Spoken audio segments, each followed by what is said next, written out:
اللہ کے موجود ہونے پر کیا دلیل ہے، یہ ارشاد فرما دیں۔ دیکھیں اللہ تبارک و تعالیٰ کے موجود ہونے پر ہر شے دلیل ہے۔ کائنات کا یہ سارا کا سارا نظام، یہ چاند، یہ سورج، یہ کہکشائیں، یہ پہاڑ، یہ درخت، یہ چرند، یہ پرند، ہمارا اپنا وجود اللہ تبارک و تعالیٰ کے وجود پر دلیل ہے۔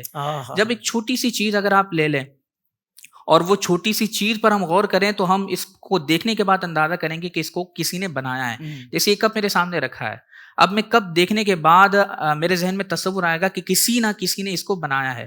اب اگر کوئی کہے جی یہ خود بخود کب تیار ہو گیا، یہ سارا کا سارا نظام خود بخود چل رہا ہے، تو ایسے شخص کو یقیناً احمق کہا جائے گا۔ امام اعظم ابو حنیفہ رضی اللہ تعالیٰ کا بڑا مشہور واقعہ ہے کہ امام اعظم ابو حنیفہ رضی اللہ تعالیٰ کا دہریوں کے ساتھ مناظرہ ہوا، وقت طے پا گیا، جگہ طے پا گئی۔ امام اعظم تاخیر سے پوچھے، تو جب تاخیر سے پوچھے تو لوگوں نے کہا کہ آپ مسلمانوں کے اتنے بڑے امام ہیں، وقت پر نہیں آئے۔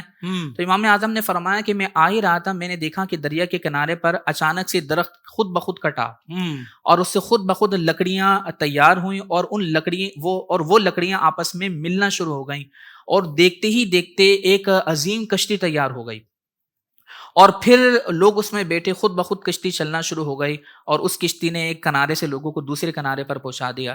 یہ سارا معاملہ میں دیکھ رہا تھا، اس لیے میں تاخیر سے آیا۔ تو ان دہریوں نے کہا کہ آپ مسلمانوں کے اتنے بڑے امام ہیں، آپ یہ کیسی عجیب بات کرتے ہیں؟ کیا یہ ہو سکتا ہے؟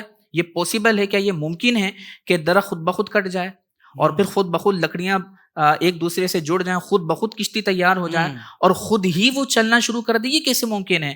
تو امام اعظم نے فرمایا اللہ کے بندو، میں تمہیں یہی تو سمجھا رہا ہوں کہ جب اتنی چھوٹی سی کشتی خود نہیں بن سکتی تو کائنات کا اتنا بڑا نظام کیسے چل سکتا ہے؟ یہ اتنا بڑا نظام جو چل رہا ہے، اس کا مطلب یہ ہے کہ اس کو کوئی نہ کوئی بنانے والا ضرور ہے۔ تو انہوں نے امام اعظم کے ہاتھ پر توبہ کی، اسلام قبول کر لیا۔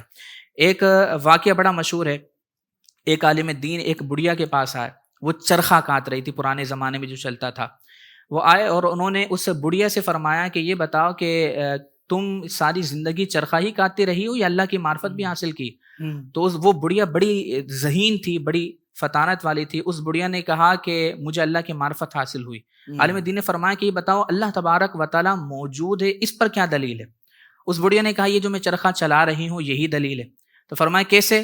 اس بڑھیا نے کہا کہ جب تک میں چرخے کو چلاتی رہتی ہوں چلتا رہتا ہے، جب چھوڑ دیتی ہوں تو رک جاتا ہے۔ جب یہ چھوٹا سا چرخہ بغیر میرے چلائے نہیں چل سکتا تو اللہ کا اتنا بڑا جو نظام ہے، یہ چاند ہے، یہ سورج ہے، یہ اتنا بڑا جو چرخہ یہ بغیر چلانے والے کی کیسے چل سکتا ہے؟ اس کا مطلب اللہ موجود ہے۔ پھر آپ نے فرمایا اچھا یہ بتاؤ موجود ہے، آپ نے فرمایا کہ اللہ تعالیٰ ایک ہے یا ایک سے زیادہ ہے؟